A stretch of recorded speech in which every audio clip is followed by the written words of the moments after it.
Hello and welcome. We are here to our first reaction video on Land of Eem.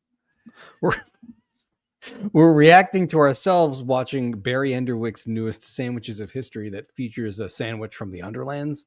And for those of you that don't know, Barry is a pal of ours. And so we did one sandwich video for the last campaign, which was the Dusty Nutter Goose sandwich, which we'll link in the description. But this one is for the Underlands, and here it is. Yeah, we're gonna watch it and give a little behind the scenes. Give some behind the scenes. We'll pause it occasionally too. All right, here we go. Here we go. Well, we should first preface: if you're not familiar with Sandwiches of History, it is a Instagram and YouTube channel featuring Barry, our friend, who tries out some old sandwiches from history. Ancient books. Sandwiches. He's a profoundly popular channel. He has a brand new book that came out, the Sandwiches of History cookbook. We'll link that in the description as well. And the channel's a lot of fun if you want to see Barry try some wacky sandwiches and some old-timey sandwiches and plus them up occasionally with his own ingredients. Nothing gets wackier than the Land of Eem sandwiches, I must say. So that's true. Let's jump in. Welcome to Sandwiches of History. Today we're going to be doing a sandwich from alternate history. You might remember a little while back I did a sandwich called the Dusty Nutter Goose, and that was to celebrate my friend Ben and James's release of their tabletop role-playing game, Land of Eem. Well, guess what? They're here again today. Hi. Yeah. So what project you got going on now? Well, we're excited about Dungeoneer Adventures. It's a beginner's game for kids so that they can play with their parents and educators and learn about social skills and playing in the fantastical Land of Eem. That sounds pretty cool to me. Is there a Kickstarter going on? There is a Kickstarter right now, and we'd love your support. But first, we're going to eat this crazy sandwich. Just want to point out that you should be searching for Land of Eem on Kickstarter right now. Yes, that's important to do. Also, I just want to point out how foolish I felt just standing there, not saying anything. Just I felt just as foolish standing in, like squatting in front of you guys, and then having to pop up like a cartoon character. But it was funny, and it was funny to do, and it was a ton of fun that day.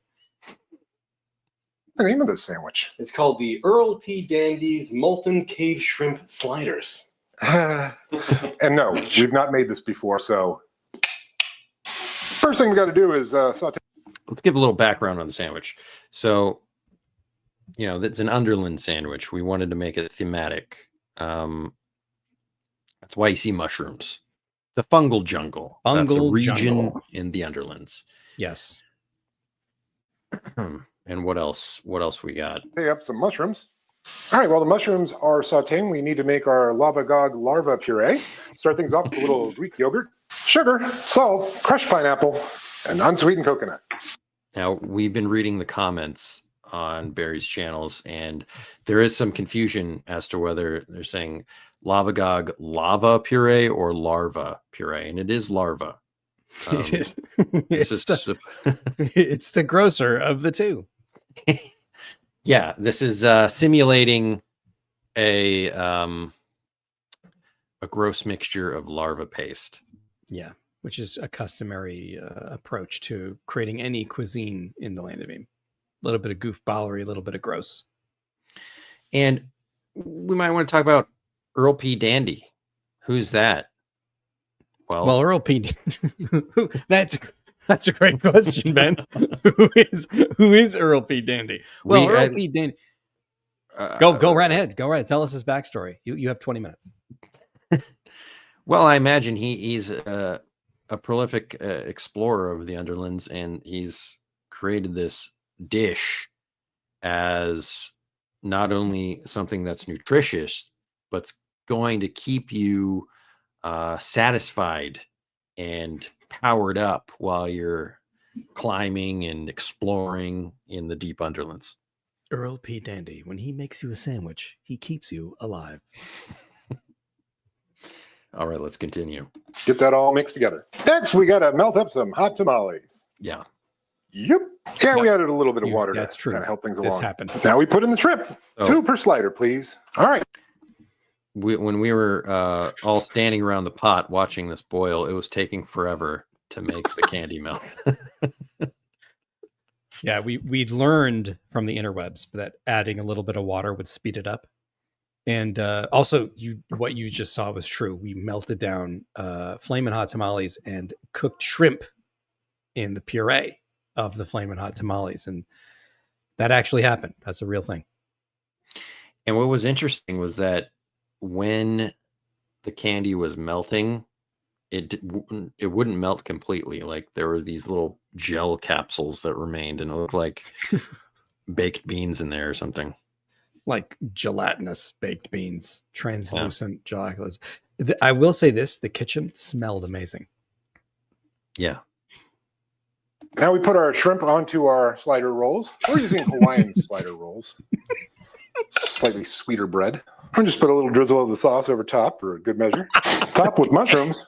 Then we put our lava puree on the top bun and close it up.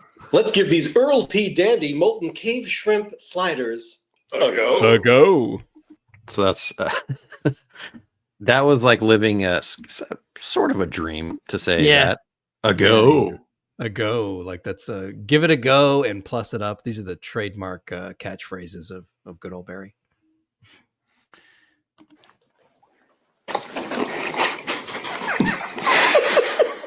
That actually works.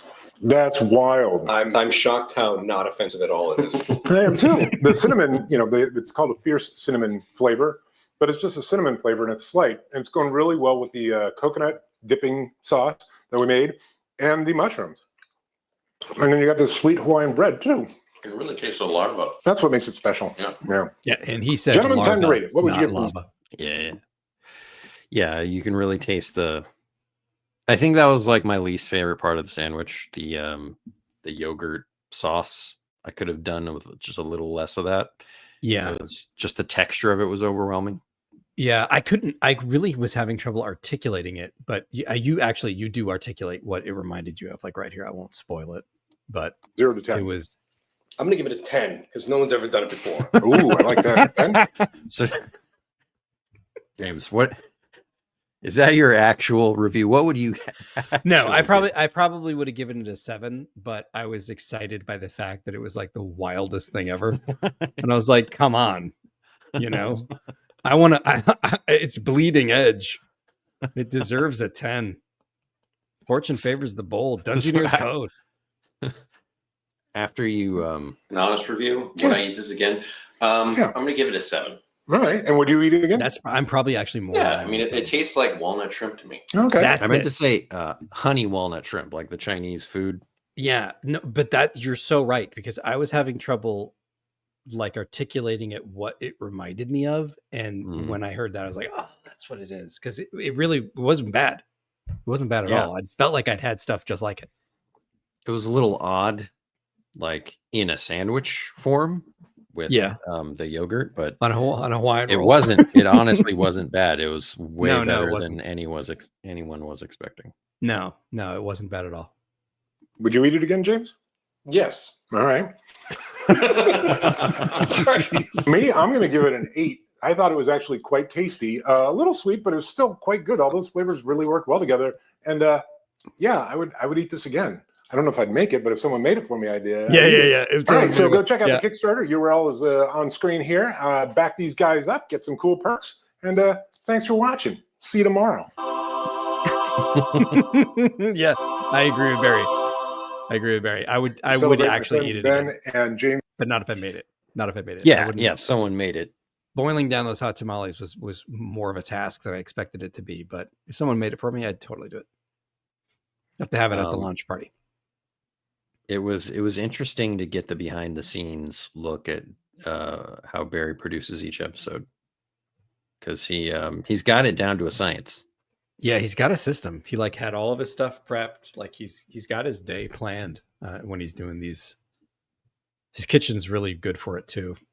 His audio video setup is really simple but effective, and he's super and I feel funny. like the secret, the secret to his success is that he's funny, that and he just like knows the combinations of tastes really well. Yeah, he knows food really well. That, He would like, hate. it's He hates being beyond called me. a chef for sure, Yeah. but he definitely has like the proclivities for understanding foodie. he's a foodie. That's it. He understands what goes well together.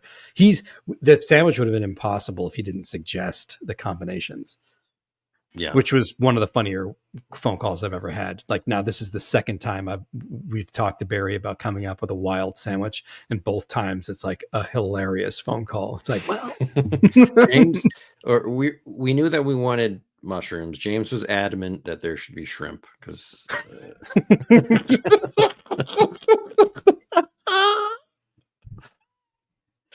it's just a funny food.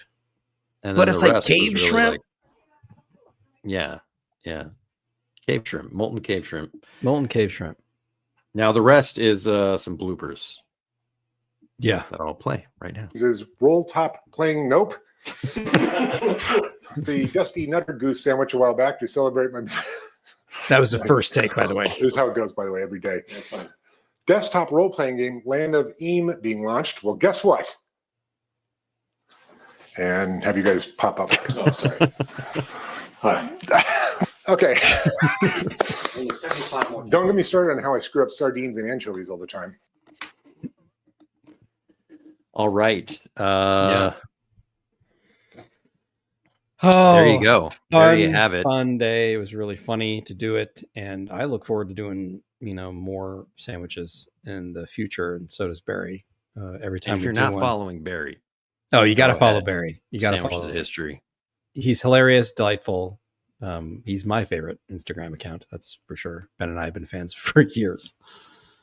Yeah, and he's been on a meteoric rise to success. He's going on tour.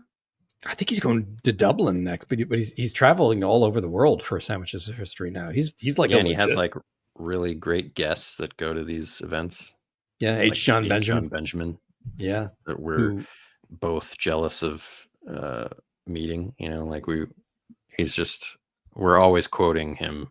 We're always quoting him, and we even have a character that's based on his performance of Coach McGurk in Home Movies. So I forgot to tell that to Barry. Barry's got to tell that to H. John Benjamin, because now I think they're like internet buddies, which is also hilarious. But Barry. Earl P. Dandy. All right. Well, this is fun. Yeah, a lot of fun. Thanks, everybody, for watching and for supporting the Kickstarter campaign. We really couldn't do this without you. Until next time. Farewell. Bye-bye now.